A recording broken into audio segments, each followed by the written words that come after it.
मला जो विषय दिलेला आहे तो तुटे वाद संवाद काय. हे पानिपत असलेले मनाच्या श्लोकात 108व्या श्लोकापासनं ते 112व्या श्लोकापर्यंत असे 5 श्लोक आहेत की ज्याचं पानिपत्य आहे. जेव्हा पानिपत्य येतं तेव्हा त्या पर्टिक्युलर वाक्याला जास्त अर्थ असतो, तर त्यामुळे ते परत परत रिपीट केलं जातं. आपण त्याला ध्रुवपद म्हणतो की जे टिकणारं आहे, कायम आहे असं. आणि त्या अनुषंगाने बाकीचे श्लोक येतात, बाकीचं सगळं त्याच्यातच येतं. तर त्याच्या अनुषंगाची आता हा मनाच्या श्लोकातला आहे म्हणून म्हटलं. सकाळी जो मुक्ताताईंनी सांगितला तर तो करुणाष्टकातला होता. संयोजकांनी मनाचे श्लोक, करुणाष्टक, आत्माराम, दासबोध हे समर्थ वाङ्मयातल्या आपल्याला माहिती असलेल्या प्रत्येक ह्याच्यातले प्रवचनातले सगळे विषय घेतलेले. म्हणजे आपण जरी एरवी फक्त दासबोधाचा अभ्यास करत असलो तरी आपल्या या वर्गाचं जे नाव आहे तर ते आहे रामदास भरेंतरी. त्यामुळे समर्थांच्या बाकीच्याही वाङ्मयाचा अशा निमित्ताने थोडा परिचय होतोय. समर्थांनी खूप प्रकारांनी म्हणजे वाङ्मयाचे सगळे प्रकार जवळजवळ हाताळलेले आहेत. तेवढं सगळं आपल्याला शक्य नाहीये की रामदास भरेंतरी म्हणून जरी असलं तरी हे थोडंसं प्रत्येक प्रकारातला एखादा म्हणून घेतलेला दिसतोय मला. मला मनाच्या श्लोकातला दिलेला आहे. मनाचा श्लोक असा ग्रंथ आहे की अतिशय लहान जरी असला, फक्त 205 जरी त्याच्यात श्लोक असले तरी ते पूर्ण बद्ध माणसाला सिद्धापर्यंत न्यायला समर्थ आहे. मनाचे श्लोक, फक्त मनाचे श्लोक जर का त्यांचं व्यवस्थित चिंतन घडलं, जर का त्याच्यात जे सांगितलंय ते आपण व्यवस्थित अंगीकारलं तर एक हा छोटा ग्रंथ आपल्याला पूर्णत्वाला न्यायला समर्थ आहे. असा हा ग्रंथ आहे. त्याच्यात कर्म, उपासना आणि ज्ञान असे 3 सरळ सरळ भाग आहेत. सुरुवातीला मना सज्जना बुद्धिपंथेची जावे किंवा मना वासना दुष्ट कामा नये वगैरे ह्या पद्धतीने आपल्याला कर्माच्या बद्दल सांगितलेलं आहे. पाप संकल्प सोडवून द्यावा, स्वतःच्यात सुधारणा कशी करायची, काय करायचं हे सगळं सांगितलेलं आहे. उपासना येते. उपासनेमध्ये देखील आपल्याला रामाच्या बद्दल प्रेम कसं निर्माण होईल सगळं या पद्धतीने सांगितलेलं आहे आपल्याला. नंतर ज्ञानाचा भाग येतो. जुने ठेवणे मीपणे आकळेला बसणं 135 का 36 मला वाटतं तिथपासून सुरू होतं. हा जो आहे हा मधला उपासनेचा भाग येतो. त्याच्यात आपल्याला उपासना आहे, कर्माचा पण भाग येतो. कारण उपासना हा एक कर्मच आहे. उपासना आपण वेगळं म्हणतो पण वास्तविक उपासना हा कर्माचाच भाग येतो. तिथे काहीतरी करायला लागतं की नाही. उपआसन, देवाच्या जवळ आसन घालून आपण बसायचं आणि देवाची आठवण करायची वगैरे या पद्धतीने आपण उपासना म्हणतो. देवाच्या जवळ आसन घालायचं म्हणजे मनात देवाला आणायचं.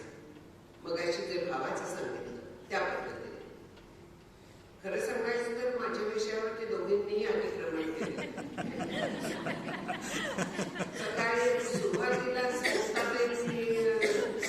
वादाच्या बद्दल वगैरे बोलल्या, इलाज नाही.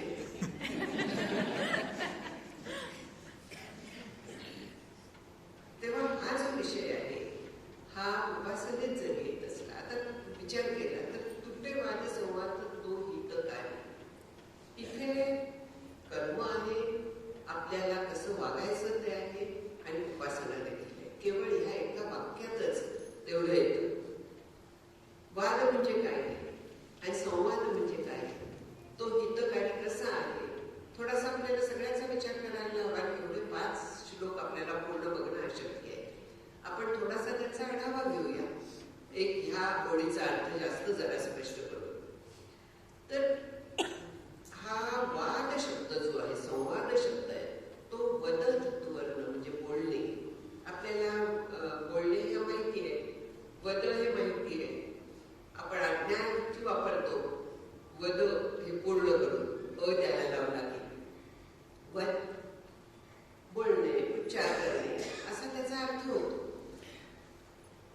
अनुवाद आपण म्हणतो. अनुवाद केला ना मुक्ताताईंनी इंग्रजीमध्ये. अनुवाद म्हणजे पुन्हा बोलणे. आपण अनुवाद म्हणतो दुसऱ्या भाषेत बोलणे, या अर्थी पण आपण अनुवाद शब्द वापरतो. अनुवाद म्हणजे सांगितलेलं परत सांगणे, हा अनुवाद आहे. वेगळ्या पद्धतीने सांगणं हवं तरी, पण तो अनुवाद आहे. आता वाद म्हणून जो शब्द आहे तो आपण भांडणे अर्थी वापरतो मराठीत साधारण. काय वाद घालतेस सारखा, अशा याने नाहीये. म्हणजे विरुद्ध माझ्या बोलतीये, मी सांगते त्याला स्वीकारत नाहीये, अशा याने आपण वाद शब्द वापरतो. पण वाद शब्दाचा अर्थ जो आहे ना, तर तो चर्चा आहे. तत्वज्ञानासाठी केलेली चर्चा हा त्याचा डिक्शनरी मिनिंग आहे. त्याचं तत्वज्ञानासाठी केलेला. पण समर्थांनी जो इथे वापरलेला आहे तर तो आपण मराठीत ज्या अर्थी वापरतो त्या अर्थी वापरलेला. विरुद्ध मन थोडंसं, म्हणजे आत्ता जसं म्हटलं की काय वाद घालायचं लोकांचं, संवाद साधावा, तो इथे समर्थांनी वापरलेला आहे. तशा अर्थी संवाद म्हणजे काय आहे, मत जमतं तिथे परस्पर संवाद साधणं. एकाच प्रकारचे दोघं जण येतात आणि दोघंही आपापलं सांगत जातात. सांगता सांगता दोघांनाही फायदा होतो त्याचा. संवाद साधतो आपण. तिथे विभिन्न मतं नसतात, सम्यक वाद येतो. सौम हा शब्द जो आहे तो सम्यक अर्थाने येतो. तर त्या पद्धतीने संवाद असतो. समर्थ जे सांगतात, कुठे वाद संवाद तो हितकारी, कुठे पॉज घ्यायचा, हे ह्या सगळ्या श्लोकांच्या मध्ये वाचताना आपल्याला ते कळायला पाहिजे. तुटे वाद संवाद तो हितकारी. जसं गणपती अथर्वशीर्षात नाही, गणपतीच्या आरतीत असतं. पुढचं सुरुवात काय आहे की सुख करता दुःख हरता वार्ता विघ्नाची नुरवी, पूर्वी प्रेम कृपा जयाची आहे. आपण नुरवी पुरवी प्रेम करून टाकतो. अर्थ जो आहे तो वार्ता विघ्नाची नुरवी, पुरवी प्रेम कृपा जयाची असा आहे. म्हणजे कुठलीही गोष्ट म्हणताना त्याचा अर्थ लक्षात घेऊन जेव्हा आपण म्हणायला लागतो तेव्हा हे आपल्याला आपोआप लक्षात येतं की कुठे थांबायचं आहे, कसा अर्थ लावायचा आहे, त्याचा अन्वय काय आहे. अन्वय हा फक्त संस्कृत श्लोकातला गोष्ट नाहीये. अन्वय हा मराठी याच्यात देखील लावायलाच लागतो आपल्याला. म्हणून वाद तुटतो, आणखी हितकारी संवाद हा येतो. वादाचे आणखीन प्रकार आहेत, त्याचे विवाद म्हणतात. विवाद तिथे भांडण येतो, जो आपण विरुद्ध वाद अशा अर्थी म्हणूया, किंवा कोर्टात विवाद शब्द वापरतात. फिर्यादी, वादी, अंतिम अशाही कोर्टामध्ये वापरतात ते शब्द. वादामध्ये म्हणजे चर्चेमध्ये वितंडावाद म्हणून एक प्रकार आहे. वितंडवाद असं आपण मराठीत म्हणतो. ती वितंडाची आहे. वितंडाचा अर्थ जो आहे तर तो खोटा, पूर्णपणे खोटा वादविवाद आहे की ज्याच्यात एक काही बोलला तर हा तिसराच काहीतरी बोलेल, त्याच्याशी संबंधित काहीही बोलणार नाहीये. आणि वितंडावाद हा जो आहे हा वादात ऍक्सेप्ट केलेली गोष्ट आहे. पूर्वी जेव्हा राजदरबारात वगैरे हे वाद व्हायचे किंवा कुठच्या तत्वनिर्णयार्थ वाद व्हायचे, तेव्हा एखादा आडरानात शिरून जेव्हा वाद घालतात तेव्हा वितंडवाद हा निर्माण होतो. समर्थ संवाद करायला सांगतात, हितकारी संवाद सांगतायत. हे बाकीचे सगळे विवाद, वितंडवाद वगैरे सगळे बाजूला ठेवायला सांगतात. पण संवाद करा, म्हणजे एकमेकांना मत जुळवून घ्या, त्याच्यातनं काहीतरी तत्वचिंतन होऊन द्या. जसं एक सुंदर सुभाषित आहे का कशात आहे मला माहिती नाहीये, पण वादे वादे जायते तत्वबोध हा म्हणून म्हणण्यात येतं. तर त्याचा जो पूर्ण श्लोक आहे तर तो हा आहे की तीर्थे तीर्थे निर्मलम ब्रह्मवृंदम वृंदे वृंदे तत्वचिंतानुवाद वादे वादे जायते तत्वबोध आणि पुढलं महत्वाचं आहे की बोधे बोधे बोधे भासते चंद्रचूड म्हणजे उद्देश काय आहे? उद्देश आहे भासते चंद्रचूड भासते म्हणजे भ्रम होतो नाही, भासत म्हणजे असा नाही, तर भासते म्हणजे ज्ञान होतं. भा म्हणजे ज्ञान आणि चंद्रचूडाचं भगवान शंकराचं ज्ञान होतं. कशाने? वादाने. तीर्थयात्रेचा उद्देश काय असावा? निर्मलम ब्रह्मवृंदम आणि त्या ब्रह्मवृंदात म्हणजे समूहात जे ब्रह्म जाणणारे आहेत अशांचा जो समूह आहे, तर तिथे तत्वचिंतानुवाद होतो. तत्व जे आहे तर त्याचं चिंतन घडतं आणि ते आपण ऐकू शकतो. त्या चिंतनातनं तत्वबोध होतो. आता तिथे तत्वबोध चाललेला असतो आणि तत्वबोध होतो, दोन मध्ये फरक आहे. तत्व चिंतन चाललेलं असतं, तत्वबोधाचा सगळा प्रकार चाललेला असतो, म्हणजे शाब्दिक चर्चा चाललेली असते. आणि ती जेव्हा आपण स्वीकारतो, स्वतःला लावतो, जेव्हा त्याच्याबद्दल आपण विचार करतो, तर त्यावेळे आपल्याला तत्वबोध होतो.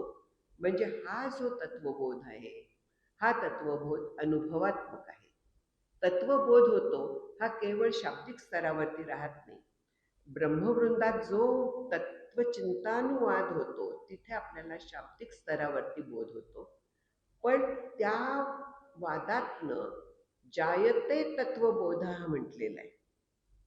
जायते तत्वबोध हा म्हणजे प्रत्यक्ष तो अनुभव येतो. त्या बोधातनं चंद्रचूड प्रत्यक्षात अनुभवात येतो. शाब्दिक स्तरावरती होतं, आणखी मग अनुभव स्तरावरती येतं. तीर्थयात्रेचा हा परिणाम सांगितलेला आहे.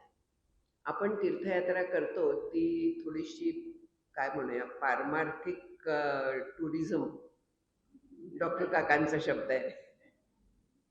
सज्जनगडला लोक येतात, आणखीन मग ठोसेघरला जातात, आणखीन त्या कास पठारावरती जातात, पारमार्थिक टुरिझम.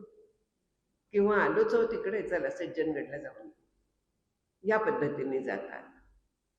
तसा तीर्थयात्रेचा इथे अर्थ घेतलेला नाही. तीर्थयात्रा कशासाठी करायची ते सांगितलेलं आहे.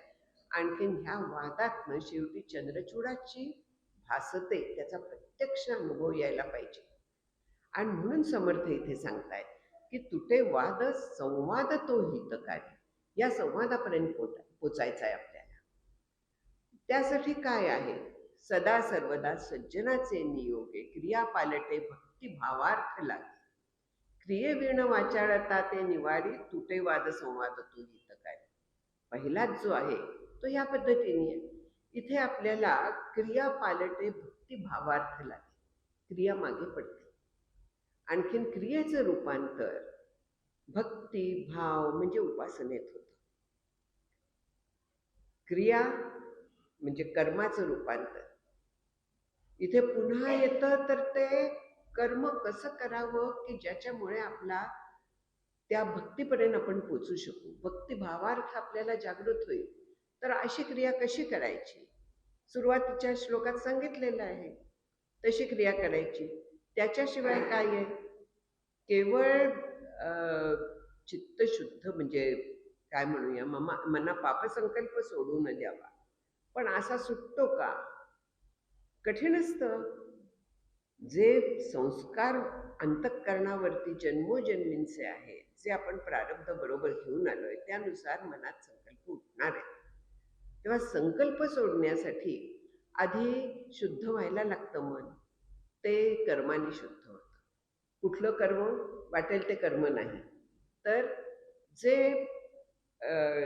ज्याला आपण निष्काम कर्म म्हणतो, आपलं कर्तव्य कर्म निष्काम करणं, उपासना कर्म निष्काम कर्म, ह्या कर्मांनी आपलं चित्त पूर्ण शुद्ध होतं. हे चित्त शुद्ध झालं की आपली क्रिया त्याच्यात पालट व्हायला लागते. क्रिया पालटते म्हणजे आपण नकळत सहजपणे कोणाला दुखवून जातो. आता विचार करायला लागतो आपण की हे करणं योग्य आहे का, असं बोलणं योग्य आहे का. बारीक बारीक बदल व्हायला लागतात. लोकांचा याचा परिणाम आपल्यावरती कमी व्हायला लागतो की मी केलेलं योग्य आहे की नाही हे स्वतःचं मन आपल्याला ग्वाही द्यायला लागतं आणि त्याचं आपण ऐकायला लागतो. हे हळूहळू होणारे परिणाम आहेत. क्रिया पालटे जी आहे ती एका दिवसात कधी पालटत नाही, त्याला बराच काळ जायला लागतो. म्हणून सदा सर्वदा सज्जनाचे नियोगे आहे. म्हणून सज्जनांचे सहवास कायम शक्य नसतो. आपल्या घरात आजूबाजूला विसंगती ही असणारच आहे. जी कुठली विसंगती? जे आपल्याला परमार्थ विचारापासून दूर ठेवते ती विसंगती आहे. ती आपल्या आसपास असणारच आहे. पण तिच्याकडे दुर्लक्ष करून आपण सत्संगती कशी सांभाळू शकतो? सदा सर्वदा सज्जनाचे नियोगे हे आपण कसं करू शकतो? तर तोच विचार करायचा. सज्जनाच्या संगत प्रत्यक्ष शक्य नाहीये, शक्य तेवढी साधायचा प्रयत्न करायचा आणि संतांच्या विचारांची तर संगत ठेवता येते ना आपल्याला. संतांच्या विचारांची संगत ही सज्जनाची संगत आहे, ती आपल्याला ठेवता येते. त्याच्यासाठी फार प्रयत्न लागतो. मात्र सगळ्या जो परमार्थात कठीण आहे ना म्हणतात, सगळं काठिण्य इथे आहे की आपल्याला त्या विचारांची संगत ठेवता कठीण जातं फार. कारण आजूबाजूचं वातावरण असतं, आपल्याला ती सवय नसते. त्या सगळ्यातनं आपल्याला, त्या बंधनातनं आपल्याला पहिल्यांदा सुटका करून घ्यायला लागते. कुठल्या बंधनातनं? की इतके दिवस मी त्यांच्याबरोबर नाटक सिनेमे सगळे बघत होते, आता नाही कसं म्हणू. मला आग्रह करतायत, मी कशी नाही म्हणायचं त्यांना. म्हणायला लागतं, कारण ती शेवटी विसंगती असते ना. त्यांचे विषय काय असतात ते आज आपल्याला परमार्थाला घातक विचार आहे. मग त्याच्यातनं जर का सुटका करायची तर समर्थच सांगतात की भीड साधू नसावा भीड साधू. तिथे भीड किती हद्दीपर्यंत ठेवायची? ग्लासाला ग्लास भिडवला पाहिजे का? नाही म्हणायला शिकायला लागतं. गोड शब्दात सांगायचं, पण नाही म्हणायला साधकाला शिकायलाच लागतं. व्यवहारात सुद्धा शिकायला लागतं, परमार्थात तर आपल्याला शिकायलाच लागतं. आधी हवं तर थापा माराव्या, खुशाल, तिथे पाप लागत नाही. अशा ह्याच्यात प्रत्यक्ष तुकाराम महाराजांनी सांगितलेलं आहे की देव जोडे तरी करावा अधर्म. अधर्म म्हणजे वाटेल तो नाही, पण अशा ह्याच्यात 2-4 थापा मारायला काही हरकत नाही की नाही मला वेळ होणार नाहीये. मग हळूहळू दरवेळी वेळ होणार नाहीये जेव्हा आपण सांगायला लागतो तेव्हा त्यांच्या लक्षात येतं की आता ह्याला बोलवण्यात काही अर्थ नाही. न दुखवता आपल्याला बाहेर पडता येतं. सगळ्या बाजूने आपण हळूहळू हळूहळू पिंजऱ्यातनं, त्या पहिल्या आपणच निर्माण केलेल्या पिंजऱ्यातनं आपल्याला बाहेर पडायला लागतं. हा जो संघ आहे तो सत्संगात आपल्याला घ्यायला लागतो. आपल्याला वाटतं की दुखावली जातील, कसं मी त्यांना सोडू इतकी वर्ष. पण जर का आपल्याला चंद्रचूड हवा असला तर त्याच्याशिवाय गत्यंतर नाही. दोन्ही डगरींवरती पाय कधीही ठेवता येत नाही. मग ना इथलं ना तिथलं असं मधली अवस्था होते. जर का आपल्याला आपलं कल्याण साधायचं असलं तर सज्जनाची संगती ही इसेन्शियल आहे, मस्ट आहे. स्वतःच्यात बदल होणं, करून घेणं हे आपल्यालाच करायला लागतं. आता श्री गुरु बघून घेतील. कसं बघून घेतील? त्यांच्याजवळ काय जादूची कांडी आहे का? ते आपल्याला मार्ग दाखवण्याचं काम त्यांनी केलेलं असतं. त्याच्याबद्दल चालण्याचं काम आपलं आपल्यालाच करायचं असतं. तिथे ते मदत करतील, आपल्याला पुन्हा मार्ग दाखवतील, सांगतील काय कर अशा ह्याच्यात. पण करण्याचं काम प्रत्यक्ष आपल्यालाच करायचं असतं. चालण्याचं काम आपल्यालाच करायचं असतं. मार्गक्रमण हे आपल्या पायांनीच होत असतं. देव जरी आपल्या बरोबर असला तरी देव उचलून घेण्याचं काम फार, तो भाव तिथे फार मोठा लागतो. आपल्याला स्वतःला वाटचाल ही करायलाच लागते, तेव्हा देव उचलून घेईल, तोपर्यंत नाही घेणार. म्हणून आपले प्रयत्न जे आहेत ते क्रिया पालटे यासाठी आपले प्रयत्न आहेत. आणि त्यांनी मग भक्तिभावार्थ लागले. क्रियेवीण वाचाळता ते निवाय. आधी केले मग सांगितले, समर्थ सांगतात. आपण समर्थांचं वाङ्मय अभ्यासतोय. त्यांनी प्रयत्नांवरती एवढा भर दिलाय, बुद्धीच्या वरती इतका भर दिलाय. बुद्धिवीण प्राणी निर्फळ म्हणतात ते. बुद्धी असली तर होतं, पण बुद्धी ही कमवायला लागते. ही परमार्थाकडली बुद्धी ही कमवायला लागते. व्यवहारात उत्तम बुद्धी आहे, अगदी जिनियस लेवलची बुद्धी आहे, ती परमार्थात काम करणार नाही. नक्की करणार नाही. जर का ती केवळ त्या बाह्य पदार्थांनाच कवटाळून बसत असली तर ती बुद्धी परमार्थाचं आकलन करू शकणार नाहीये. इथली प्रमेय ती सोडवू शकणार नाहीये. बाकी गणितातली सोडवून दे, फिजिक्समधली सोडवून दे, कुठलीही सोडवून दे, पण इथली प्रमेय सोडवायची तर त्याच्यासाठी क्रिया पालटे हे व्हायला लागतं. भक्तिभावार्थ लागे हे व्हायला लागतं. चित्त शुद्ध व्हायला लागतं. सूक्ष्म व्हायला लागतं. तर त्या परमार्थातल्या प्रमेयांमध्ये बुद्धी शिरू शकते, नाहीतर शिरू शकत नाही. हे अगदी लक्षात घ्यायचं की मी डॉक्टर आहे, मला कळणार नाही असं होईल का? नक्की होईल. जर का बुद्धी शुद्ध झाली नसली, सूक्ष्म झाली नसली, तर परमार्थातली प्रमेय आपल्याला उकळणार नाहीत. तिथले जे प्रक्रिया सांगितलेल्या आहेत तर त्या कशासाठी सांगितलेल्या आहेत, त्यांनी काय फायदा होणार आहे हे आपल्याला कळणार नाही. आणखीन तेवढी आपली श्रद्धाच जर का नसली, की जर काही आपल्याला प्रक्रिया श्री गुरूंनी सांगितलेली आहे तर ती आपल्याला आचरणात आणली पाहिजे. त्याच्यात जर का आपण शंका शोधत राहिलो तर कसं चालणार? मी रेडिओलॉजिस्ट आहे.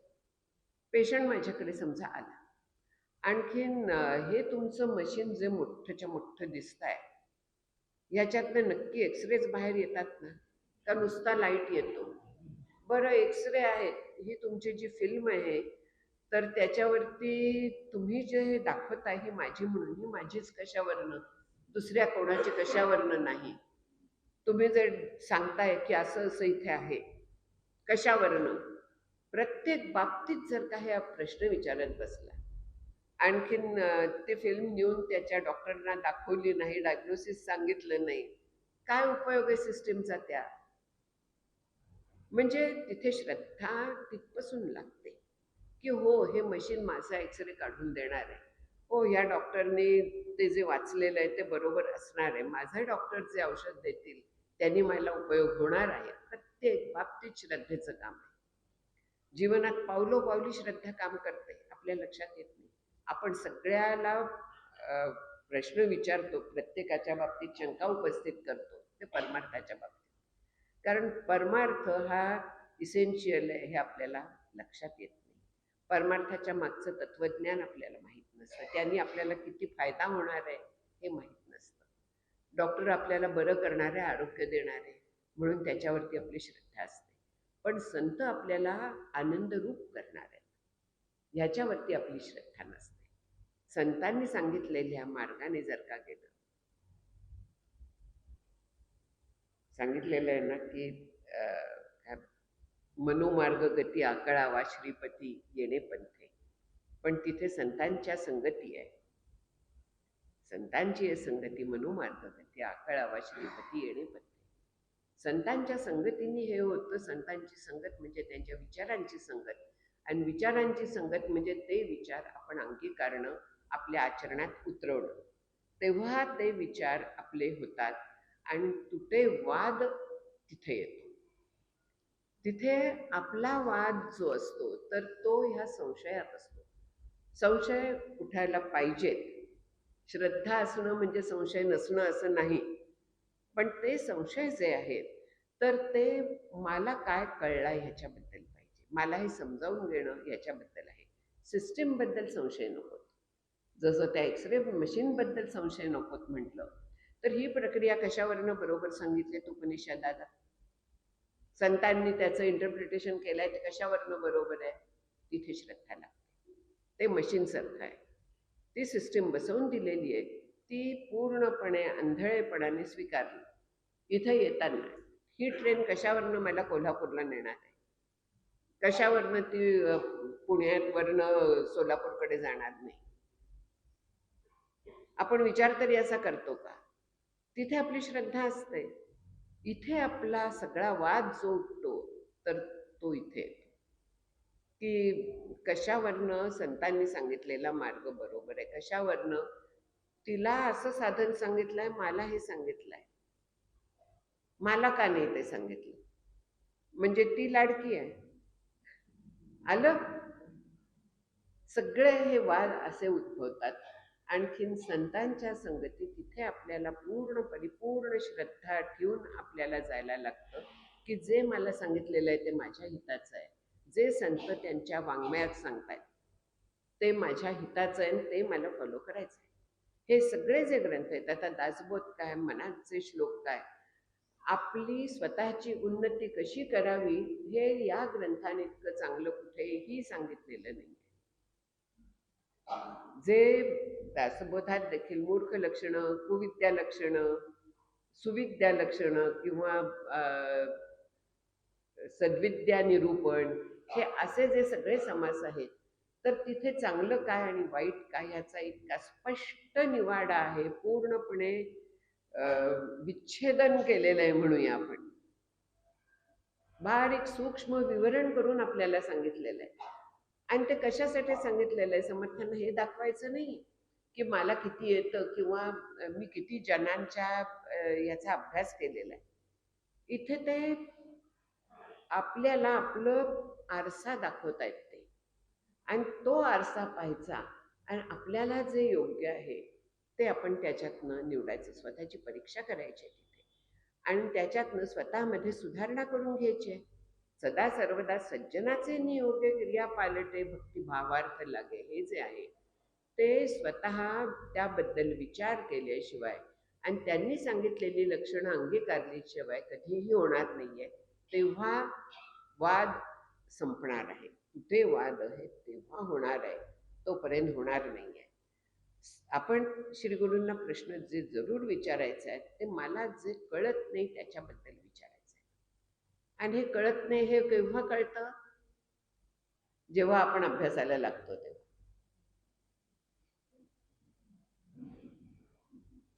मला पंचदशी वाचायला सांगितली होती श्री गुरूंनी, अभ्यासाला सांगितली होती. आणि तेव्हा मला त्यांनी सांगितलं होतं की पंचदशी तुझं समाधान होईपर्यंत वाच, प्रश्न काढ, परत वाचत राहा, आणखीन शेवटी त्याच्या शेवटी मला तू शंका विचार. 4 वाक्य वाचली, शंका आली, विचारली. असं नाही, पूर्ण पंचदशी वाच, एकदा नाही 10 वेळा वाच, तरी शंका उरली तर विचार. म्हणजे इथे काय आहे? प्रयत्नांवरती, स्वतःच्या बुद्धीवरती ताबडतोब धावायचं नाहीये. तर आपला अभ्यास आपण कसा करावा हे त्याच्यातनं त्यांनी शिकवलं होतं.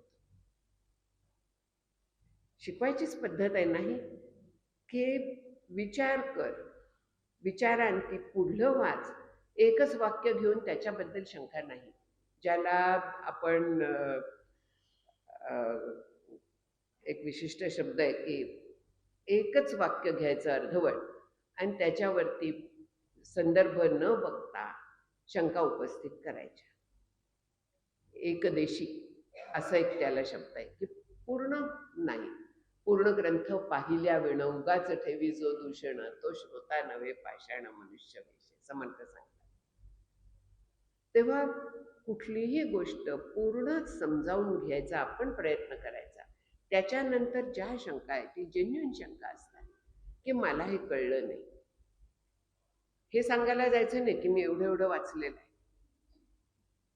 पण मला हे कळलेलं नाहीये, हे मला समजावून सांगाल का? ह्या पद्धतीने आपण शंका विचारायच्या. आणखीन शंका निश्चितपणे विचारायच्या, कारण गीतेमध्ये देखील सांगितलेलं आहे ना की परिप्रश्नेन सेवया आहे. परिप्रश्न हे अपेक्षित आहे, प्रश्न विचारणं अपेक्षित आहे. तो संवाद आहे. तुटे वाद संवाद तो हितकारी. हितकारी हित साधून देणारा जो आहे तर तो हा संवाद आहे. आणि तिथे प्रश्न येणं हे अपेक्षित आहे, त्यांची उत्तरं मिळवणं हे अपेक्षित आहे. एकाला माहीत नसलं दुसऱ्याला विचारायचं. सगळ्यांचा हे हे कारण शेवटी बसवून दिलेलं शास्त्र आहे. शास्त्र जे आहे हे संपूर्ण शास्त्र उपनिषदांच्या वरती बसवून दिलेलं शास्त्र आहे. मूळ सगळ्याचं उपनिषद आहे, जिथे श्रवण म्हणण्यात येतं आणि उपनिषदातल्या प्रक्रिया घेऊन त्यांच्यावरती हे शास्त्र बसवलेलं आहे. उपनिषदात सूत्ररूपाने प्रक्रिया सांगितलेल्या आहेत.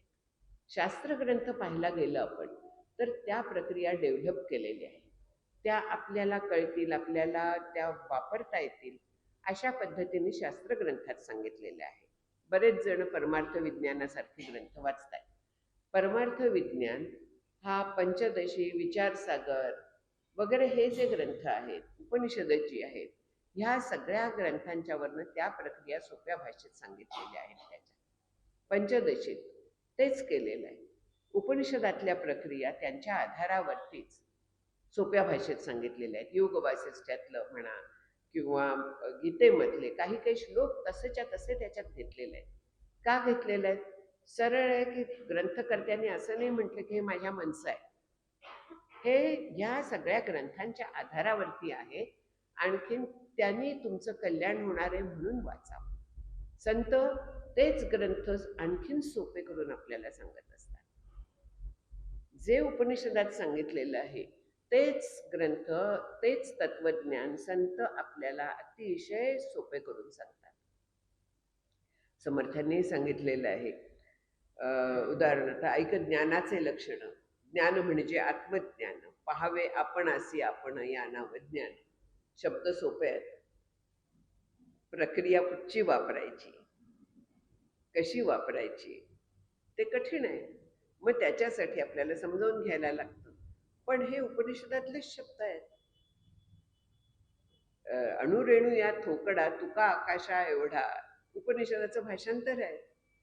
पण हे सगळं संतांनी जे सांगितलेलं आहे ते पूर्णपणे उपनिषदांच्या वरती आधारलेलं आहे. त्या उपनिषदांच्या वरती शास्त्रग्रंथ आधारलेले आहेत. आपण नाही उपनिषदांचा अभ्यास करू शकत, काही बिघडलं नाहीये. शास्त्रग्रंथ आपल्याला आहेत, मराठीत त्यांची भाषांतर उपलब्ध आहेत, संत ग्रंथ आहेत, त्याच्यावरती टीका ग्रंथ उपलब्ध आहेत. कारण संत ग्रंथांचा आत्ता म्हटलं तसं आपल्याला नाही अर्थ कळत सगळ्या, कारण ते शेवटी उपनिषदच आहेत. तुकोपनिषद असं म्हणतात, पंचम वेद म्हणतात, कारण त्याचा तो दर्जा आहे. सज्जनाचे नियोगे जो सगळा भावार्थ आहे, हा संवाद आणखीन वाद तुटण्यासाठी हा विचार आवश्यक आहे. तस्मात विचार करावा, देव कोण तो ओळखावा, आपला आपण शोध घ्यावा अंतर्यामी, समर्थ आपल्याला सांगतात. म्हणजे सगळीकडे आपल्याला संतांच्या ग्रंथांचं मार्गदर्शन घ्यायचं, त्याच्यावरती विचार करायचा, ते स्वतःला लावून घ्यायचं, आणखीन पुढे जायचं. हे आपल्याला पदोपदी सांगायचं आहे. तिथे हा संवाद जो आहे तो हितकारी आहे. अंतिम खरं हित जे आहे ते आपल्याला त्याच्यातनं मिळतं. मग त्यांनी आपलं लौकिक हित जे आहे त्याला बाधा येते का? वैराग्य नंतरच्या ह्याच्यात आहे संपूर्ण, त्याला अजिबात बाधा येत नाही. उलटे आपल्याला चित्त शांत असल्यामुळे व्यवहारातले निर्णय घेणं फार सोपं होतं. अतिशय सहजपणे व्यवहारातले निर्णय घेता येतात, कारण या प्रक्रियेमध्ये आपलं चित्त शांत झालेलं असतं. आणि शुद्ध आणि शांत चित्त व्यवहारातले निर्णय देखील तेवढ्याच सक्षमतेने उलट जास्त व्यवस्थित घेऊ शकतो. जेव्हा आपलं टेन्शनमध्ये असतो, उलट विचार चालू असतात, तेव्हा निर्णय चुकायचा संभव असतो. परमार्थाच्या ह्याच्यात जेव्हा आपण जातो तेव्हा दोन्हीकडे फायदा होतो. माऊली म्हणतात की जयाचे ऐहिक धड नाही, तयाचे परत्र पुससी काही. म्हणजे अरे तुम्हाला व्यवहार सुद्धा साधत नाही, तो काय परमार्थ साधणार आहात तुम्ही? म्हणजे आपला उलटा समज असतो ना की परमार्थ सोपा आहे, परमार्थ करता येईल, व्यवहार फार कठीण आहे, किती मेहनत लागते. याच्या उलट माऊली म्हणतात की ऐहिक धड नाही तयाचे परत्र पुससी काही. म्हणजे व्यवहारातलं सुद्धा जमत नाही तर परमार्थ जमणार आहे. समर्थ सांगतात की त्याच्या कोटी गुणे विचार परमार्थ ग्रंथी व्यवहाराच्या पेक्षा. म्हणून चित्त शुद्ध लागतं, म्हणून सज्जनाची संगती लागते. आणखी ती सज्जनाची संगती म्हणजे सज्जनांचे विचार, ते विचार आपल्याला अंगीकारायला लागतात, स्वतःला बदल करून घ्यायला लागतात. आणि तिथे सगळ्यात मोठा प्रश्न येतो. स्वतःमध्ये बदल करून घेणं हे आपल्याला पटत नाही, पेलत नाही. जे मोठे शास्त्रज्ञ होऊन गेले त्यांनी देखील केवढं वैराग्य मांडलं होतं अंगी, स्वतः किती बदल केले होते. तहान भूक विसरून त्यांनी प्रयोग केले होते. आईन्स्टाईन वगैरे आपण ऐकतो कथा की त्यांचं ताट सुद्धा तसं राहायचं, ते तहान भूक विसरून करत होते. म्हणजे झोकून दिल्याशिवाय कुठलीही गोष्ट होत नसते. खेळण्याच्या बाबतीत झोकून द्यायला लागतं, परमार्थात तेच आहे. क्रियापालटेमध्ये हे सगळं येतं. जोपर्यंत आपण मनापासून करत नाही तर तोपर्यंत भासते चंद्रचूडहा हे होणार नाहीये. तोपर्यंत आपल्याला हित आपलं काय आहे ते कळणार नाहीये. आणि हित आपल्याला कोण सांगतं तर संत सज्जन सांगत असतात. म्हणून समर्थ पुढे सांगतात की जनी वाद विवाद सोडवून द्यावा, जनी सुख संवाद सुखे करावा, जनी तोचितो शोक संताप हारी, तुटे वाद संवाद तो हितकारी. वाद विवाद सोडवून द्यावा, कशाला वाद घालायचा आहे? माझं मत मी प्रस्थापित करणार.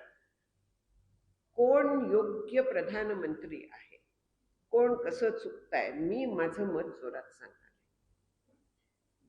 वाद विवाद सोडून द्यावा. काय अर्थ आहे? त्यांनी कोणावरती तरी परिणाम होणार आहे का? राजकारणात काय किंवा समाजकारणात काय, त्या संस्थेत कसं चुकलं, कोण कसं गोंधळ घालतात, कसं सगळीकडे सत्तेचं राजकारण चाललंय, प्रत्येक संस्थेत चालत असतं. मी ओरडाआरडा करून बोलून काहीही फरक पडणार नाही. प्रत्येक ठिकाणी हे चाललेलं आहे. जिथे 2 माणसं येतात तिथे स्पर्धा निर्माण होते. जर का व्यवहारातच बुडलेलं असलं तर, जर का मी मोठा असला तर मग स्पर्धा निर्माण होणार आहे. माझा अहंकार जोपर्यंत आहे तोपर्यंत मीच कशी बरोबर आहे सुरू होतं. अगदी सहज भेटलेल्यांच्यात देखील बघितलेलं आहे.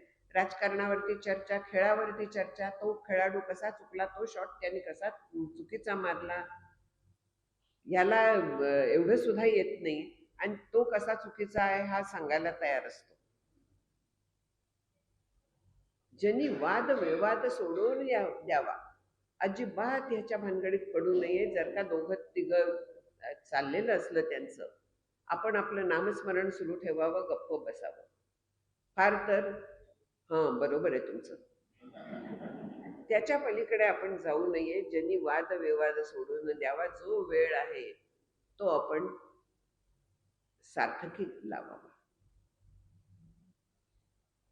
आयुष्याचा एक क्षण न मिळे देता कोटी सुवर्ण, किंवा समर्थ म्हणतात तसं घटका गेल्या पळे गेली तास वाजे घणाना, आयुष्याचा नाश होतो रामकार्य म्हणाना. कळवळ्याने आपल्याला सांगत असतात संत. म्हणून वाद विवाद हे जे सगळं आहे, काहीही आपलं मत प्रस्थापित करायच्या भानगडीत पडू नये. त्यांना वाटत असलं की आमचा जय झाला, होऊन द्या, आम्ही हरलो, मान्य आहे. काही जात आहे का आपलं हरलो म्हणून कबूल करायला? ह्या बाबतीत प्रत्यक्षात आपण जिंकणार असतो, कारण आपण आपला वेळ जो आहे तो बरोबर योग्य ठिकाणी लावत असतो. आपलं नामस्मरण चालू असतं आणि अंती देवाची प्राप्ती आपल्याला होणार आहे. आपण सुखासमाधानात आनंदात जीवन व्यतीत करणार आहोत. जय कोणाचा होतो? दुःखात राहणाऱ्याचा का आनंदात राहणाऱ्याचा? कष्टी होणाऱ्याचा का सुखात राहणाऱ्याचा? जय आपला आहे. जर का आपण असा लिस्ट रेझिस्टन्सचा पाथ म्हणायचं याला. लोकांना त्यांचं श्रेय खुशाल घेऊन दे, नसलेलं असलेलं मला फरक पडणार नाहीये. माझं जे काम आहे ते मी चालू ठेवणार आहे. तुम्ही काय म्हणताय त्याने मला फरक पडत नाही. हे बोलायची गरज नाही. हे आतमध्ये असावं. आणखीन तसं आपलं अनुसंधान जे आहे ते कुठल्या ना कुठल्या पद्धतीने सुरू ठेवावं. आता कोणी वाद घालताय, सोपं आहे आपल्याला. ते बोलतायत ते कसे काय बोलतायत? आतमध्ये त्यांच्या तत्व आहे, चैतन्य आहे म्हणून ते बोलतायत ना. त्या चैतन्यावरती मी नजर ठेवली, त्यांच्या शब्दांकडे दुर्लक्ष केलं, अनुसंधान आपलं टिकलं. मी ऐकतेय ते, मला ते समजतंय. हे कोणामुळे होत आहे? ऐकणं कोणामुळे होत आहे? समजणं कोणामुळे होत आहे? त्या ज्ञानरूप आत्म्यामुळे होत आहे ना. ते मी आहे ना. मग ते तत्व जर का सगळीकडे भरून राहिलेलं आहे, तर मी कशाला संतापायचं, आणखीन वादविवादात पडायचं? मी माझं करावं उद्योग सुरू ठेवावं. ज्यांनी वादविवाद सोडून द्यावा, काहीही अर्थ नाहीये, वेळ फुकट घालवतो, तुमची वाफ जाते. वादे वादे जायते कंठशोष असा दुसरा हा आहे. जसं तत्वबोध हा आहे तसं कंठशोष होतो, त्याच्या पलीकडे काहीही होत नाही. म्हणून वाद फुकट घालवायचा नाही. ज्यांनी सुखसंवाद सुखे करावा. सुखसंवाद कधी होतो? जेव्हा दोन परमार्थ विचार करणारे एकत्र येतात आणि पारमार्थिकच चर्चा करतात. नाहीतर परमार्थाची आवड असणारे एकत्र येतात, पण विचार काय करतात? तुझ्या घरी काय चाललंय, माझ्या घरी काय चाललंय, तसा विचार न करता सुखसंवाद, सुखरूप जो आत्मा आहे त्याच्याबद्दलचा संवाद करायचा, परस्पर विचारांची देवाणघेवाण करायची, तत्वचिंतन करायचं. त्याने जनी तोचितो शोक संतापहारी असा जो संवाद आहे, सुखसंवाद, तर त्यांनी शोक संताप ह्या सगळ्याचा नाश होतो, सगळं जातं. कारण तुटे वाद संवाद तो हितकारी. अशा पद्धतीने सुखसंवाद केला तर हितकारक संवाद घडतो. आणि पुढे तेच सांगतात की तुटे वाद संवाद त्या ते म्हणावे. वाद कुठे तुटतो आणि संवाद कुठे सुरू होतो? विवेके अहंभाव याते जिणावे, अहंता गुणे वाद नाना विकारी, तुटे वाद संवाद तो हितकारी. अचूक बोट ठेवलेला आहे समर्थांनी. हा वाद विवाद होण्याचं कारण काय आहे? अहंता गुणे वाद नाना विकारी. माझं कसं बरोबर आहे, झाला वाद सुरू. मी माझं म्हणणं अगदी जोरात अरे रावीला येऊन, काय सांगताय तुम्ही, कळतं की नाही तुम्हाला काही? झालं सुरू मनातल्या मनात, तरी प्रत्यक्षात सुद्धा येतं की नाही? म्हणजे अहंभाव जो आहे, अहंता गुणे वाद नाना विकारी, याच्यात कोणाला तरी शंका येणं शक्य आहे का ह्या वाक्याबद्दल? आपल्याला पक्के अनुभव आहेत हे, की जेव्हा माझा मी वरती येत असतो तर त्यावेळी आपण माझं म्हणणं बरोबर कसं आहे हे पटवून द्यायचा प्रयत्न करत असतो. काहीही आवश्यकता नाहीये त्याची. माझं म्हणणं बरोबर आहे तर ते माझ्या हिताचं असेल. चुकीचं असलं, नुकसान माझंच होणार आहे. पण दुसऱ्याचं बरोबर म्हणणं पटवून घ्यायची तयारी नसते. कारण काय? अहंकार. माझं म्हणणं बरोबर आहे असलं बरोबर तरी दुसऱ्यांना पटवून द्यायची काय मला गरज आहे? जर का त्याला तो विचारायला आला तर सांगावं, विचारायला आलाय का? पण मलाच पडली आहे ना की मी कशी बरोबर आहे, मी किती हुशार आहे, म्हणून मी म्हणणं बरोबर आहे माझं, मी सांगणार आहे, पटवून देणार आहे. आला वाद तिथे. अहंता गुणे वाद नाना विकार.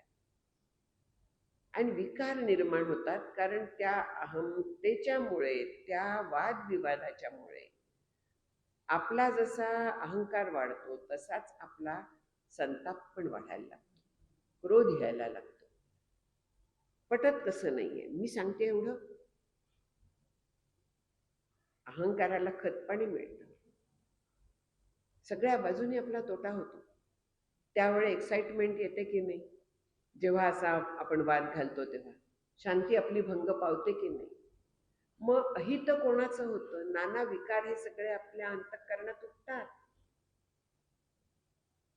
निश्चित एक्साइटमेंट होते. जर का पल्स रेट पाहिला त्या वेळात, तो वाढलेला असतो, श्वासाचा रेट वाढलेला असतो, म्हणजे आपली शांती भंग पावलेली आहे. म्हणजे आपण चुकतोय इथे. काहीही बदल न होता जर का आपण आपलं म्हणणं सांगत असलो, त्यांनी विचारलं तर ठीक चाललेलं आहे. न विचारता अजिबात सांगायला जाऊ नये, हा परमार्थातला नियम आहे. पण मला ह्यानी फायदा झालेला आहे, मी लोकांना सांगणार. कशाला म्हणाले असते भगवान की न अभक्ताय, गीता सांगू नये. जो अभक्त आहे, ज्याचा विश्वास नाही, अश्रद्धा दानच. कशाला म्हणाले असते ते? कारण हेच आहे की त्यांना पटणार नाहीये. सांगायला जाऊ नये, विचारायला आले तर सांगावं. उपनिषदात स्पष्ट उल्लेख आहे की पुत्राला किंवा पुत्रवत शिष्याला जो शरण आलेला आहे त्याला सांगावं, इतरांना सांगायला जाऊ नये. मग असा प्रश्न येतो की प्रवचनातनं वगैरे सांगतात, त्याचं काय आहे? ते संत सांगतात ना, जे ऐकायला येतात त्याचा अर्थ काय आहे? त्यांना जाणून घ्यायची काहीही त्यांचा उद्देश असो, त्यांना पुढे खोडून काढायचं असेल, नाहीतर काहीही करायचं असेल, बसलायत समोर ना, मेघवृष्टीपरी करू उपदेश. संतांनी सगळ्याची उत्तर आपल्याला देऊन ठेवलेली आहे. त्यामुळे संत त्याप्रमाणे सांगतात. त्यातलं काय घ्यायचं काय नाही हे आपल्यावरती अवलंबून आहे. कशासाठी घ्यायचं हे ज्याचा त्याचा प्रश्न आहे. मला काय त्याच्याशी करायचं आहे? मला विषय जो दिलेला आहे त्याला न्याय देणं हे माझं काम आहे. ईश्वर जो आहे, ईश्वर बोलवून घेत असतो. ईश्वर त्याचं कार्य जे करायचं ते कशाही पद्धतीने करत असेल, विरोधी भक्तीने पण होऊ शकतं. त्या विरोधात देखील त्याचं चिंतन होतं की नाही? बरोबर आहे. विरोध करण्यासाठी तरी त्यांना थोडा तरी विचार करायला लागतो की नाही? त्याच्यातनं त्याचा फायदा होणार आहे की नाही? आणि त्यांचा फायदा हो न हो, मला त्याच्याशी कर्तव्य नाही. मला माझा फायदा करून घ्यायचा हे नक्की आहे. आणि माझा जर का फायदा माझं हित साधायचं असतं तर तिथे अहंता ठेवायची नाहीये. लोकांचं म्हणणं बरोबर असू शकतं. बालादपि सुभाषितम ग्राह्यं का म्हटलेलं आहे. लहान मुलं सुद्धा खरोखरी एक एकदा सांगून जातात काहीतरी. माझी नात एकदा पडतली होती, भयंकर चिडली होती. वय वर्ष होतं 2.5-3. काय चिडली होती? तिला हवं होतं ते मी नकार दिला होता. आजी असं तू लहान झालीस आणि मी मोठी झाली की मी बघ तुला काय करते. किती तत्वज्ञान सांगितलं ह्याच्यात? किती पुनर्जन्म आला, प्रारब्ध आलं की तू मला हे सांगत नाहीयेस. म्हणजे जसं तू करतेस तसं मी तुला करणार आहे. तत्वज्ञान आलं की नाही सगळं? फक्त आपल्याला ते स्वीकारायला शिकायला लागतं. खूप अशा मजा असतात मुलांच्या बोलण्यातनं. खूप आपल्याला तरतरेचं शिकायला लागतं. फक्त त्याच्यासाठी विवेक वापरायला लागतो. अहंकार सगळ्याचं मूळ आहे. सगळ्या ह्या वाद विवाद, घरात संवाद न होणं, सगळ्याचं मूळ अहंकार आहे. कारण दुसऱ्याला मत असू शकतं, ते बरोबर असू शकतं. प्रत्येकाला आपापल्या मताप्रमाणे जायचा अधिकार आहे हे आपण विसरतो. आणि माझ्याच मताप्रमाणे गेलं पाहिजे अशा पद्धतीने आपण जातो. म्हणजे विसंवादाचं खरं कारण जे आहे ते अहंकार आहे.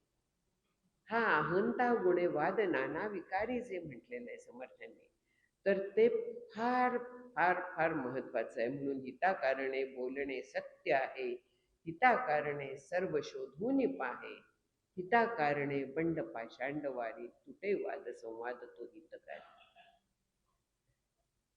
मी काय करायचं इथे सांगतायत समर्थ. बोलणे सत्य आहे, हिताच्यासाठी जे बोलणं आहे ते सत्य बोलणं आहे, किंवा हिताच्यासाठी सत्यच बोलावं. दोन्ही पद्धतीने आपण विचार करू शकतो. ज्याने हित होईल तर ते बोलणं खरं आहे, आणि मी खरं बोलले तरच माझं हित होणार आहे. सगळं त्याच्यासाठी शोधून पाहायला हवं, सगळा विचार करायला लागतं. शोधायचा म्हणजे विवेक आला तिथे, विवेक आला, विचार आला, त्याच्याशिवाय आपल्याला योग्य काय अयोग्य काय याचा निवाडा करता येणार आहे का? सतत विवेक आपल्याला वापरायला लागतं. हिताकारणे सर्व शोधून पाहे, शोधणं याचा अर्थ विवेक आहे. आणि विवेक आपल्याला पदोपदी वापरायला लागतो. जसा संसारात वापरायला लागतो तसा परमार्थात पण वापरायला लागतो. कारण परमार्थात परस्पर विरुद्ध मतं दिसतात. मग त्यातलं काय योग्य आहे, माझ्यासाठी काय योग्य आहे, सगळा विचार आपल्याला करायला लागतो. आणि ह्या विचाराने आपल्याला पुढे जायला लागतं. बंड पाखांड वारी, पाषांड म्हणजे चुकीची मतं, अर्धवट माहितीवरती आधारलेली मतं, ती सगळी वारी म्हणजे दूर करायची. इथे ज्याला आपण हे म्हणतो ना मनन, हा मननाचा भाग येतो, की जी चुकीची मतं आहेत ती दूर करायची, त्याच्याबद्दल विचार करायचा, परमार्थाला प्रतिकूल जे आहे ते दूर करायचं. बंड पाखंड वारी मननाचा भाग येतोय हा. परमार्थाला अनुकूल आहे ते घेणं आणि प्रतिकूल आहे ते टाकणं. हिताकारणे सर्व शोधून पाहे, हिताकारणे बंड पाखंड वारी, तुटे वाद संवाद तो हितकारी. पूर्ण इथे आपल्याला मनन सांगितलेलं आहे. श्रवण मनन निदिध्यासन हे जे आहे, तर हे आपल्याला याच्यातनं लक्षात येतं. समर्थांनी काय पद्धतीने सांगितलेलं आहे, तर चुकीची मतं आहेत ती तिथल्या तिथे बाजूला सारायची. आपल्याला विचार फक्त करायचा आहे तो अद्वैत मताचं करायचा आहे. ज्याच्यात अद्वैत मत नाही तर त्याला समर्थ ग्रंथ म्हणायला तयार नाही. आपल्याला माहिती सुरुवातीलाच ग्रंथाचं हे सांगितलेलं आहे त्यांनी, की ज्याच्यात त्याला टिपळं असा त्यांनी शब्द वापरलाय, ज्याच्यात अद्वैत सांगितलेलं नाही आहे असायला, ते स्वीकारायला समर्थांची परवानगी नाही आहे. म्हणून आपलं हित जर का साधायचं असलं तर हा सगळा विवेक सांभाळायचा आहे. चारी बाजूने सगळ्या बाजूने विचार करायचा आहे. त्यातलं योग्य असेल ते स्वीकारायचं आहे. माझ्या हिताचं जे आहे ते स्वीकारायचं आहे. अद्वैताच्या विरुद्ध जी मतं आहेत ती दूर सारायची आहेत. ती पाषांड मतं आहेत, त्यांचा विचार सुद्धा करायचं आपल्याला कारण नाही आहे. जिथे सांगतात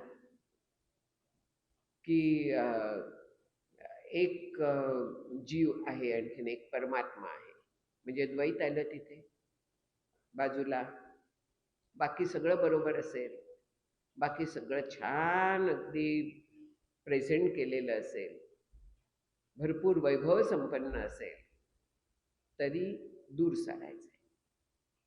बंड पाषांड वारी. बंड म्हणजे अद्वैत मत सोडून जे काही कोणीही मांडतं, आमचं हे नवीन मत आहे, आम्ही हे संशोधन करून नवीन पंथ तयार केला आहे, नवीन परमार्थात असा काहीही नाही आहे. जे आहे ते उपनिषदात पूर्ण सांगितलेलं आहे. आणि उपनिषदात सुद्धा अर्धवट वाक्य घेऊन मांडायची नाही आहे. जसं द्वा सुपर्णा सायुजा सखाया समानम वृक्षम परिशश्व जाते, तयोरन्य वगैरे हे जे पूर्ण सांगितलेलं आहे, की एक त्यातला बघतो आणखीन एक फळं खातो, म्हणजे इथे द्वैतच सांगितलेलं आहे. मागचं पुढचा मंत्रांचा विचार केला का? नाही केला. ते दोन पक्षी कोण, तिथे मत पाषांड आलं सगळं.